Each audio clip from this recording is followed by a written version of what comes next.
So because the QI machine is all about involving everybody in the self-evaluation process, let's have a look now at how senior managers in your school are involved in setting up that process. So if we click Manage QI Machine, the whole idea is that we spread the Higgios 4 process across lots of different months in the year. So here's some I've created earlier, if you like.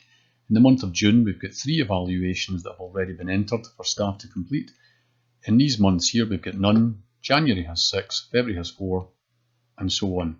So if we take a look at the month of August, there are no self-evaluation exercises currently set in the system for staff to engage with. So how do we set these up? So if I click the month of August, you can see that I can add a challenge question. So if I click here, first thing I want to do is select a QI. Month of August, since I'm a secondary faculty head, I'm interested in attainment and achievement, so I'll go for that. So if I click Raising Attainment and Achievement as my QI, 3.2, what challenge question or reflective statement, as we used to say, do we want to use? You can, of course, dream up your own, or we have a help button here that allows you to access a massive question bank, the QI question bank from the QI machine. What are schools using? Well, schools are currently using in the system 3,709 distinct challenge questions. So I just want to look at the 3.2 challenge questions, of which, including the full description here, we've got 423 distinct challenge questions. We've got the default challenge questions from Higgios 4, and if I continue to scroll down, here I can see the different evaluations being carried out by schools in the month of May, October, March, June, and so on. I can choose to filter this because there's a lot, so I could choose to look at the month of August just. I could choose to look at the month of January, if it were January, and you can see it's automatically filtering these out.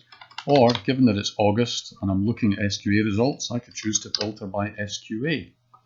And so if I decide I quite like the looks of some of these, all I need to do is highlight them, copy, go back to my empty box here for my challenge question, and paste it in. Click Save, and I now have a challenge question for the month of August relating to QI 3.2.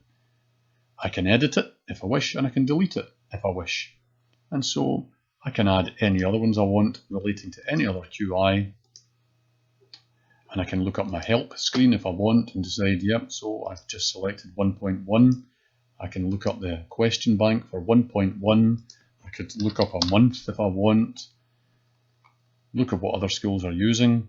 So I'm constantly filtering through the huge number of previously entered QIs and copy and paste what I quite like the looks of. Okay, and if I save that, if I decide, oh, I don't quite like the appearance of that, I have an edit button. I can delete that wee bit there. We know it's the month of August. I've selected that. I just want the question part. Click Save. And that's it.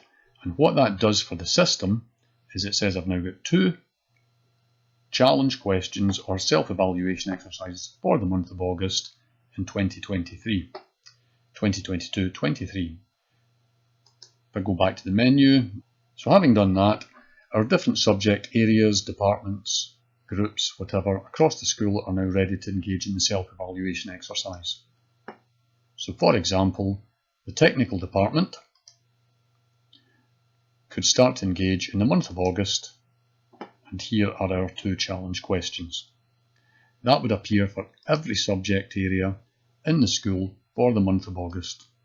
So everybody is given the same challenge questions. Okay, and how we complete these will be handled in another video.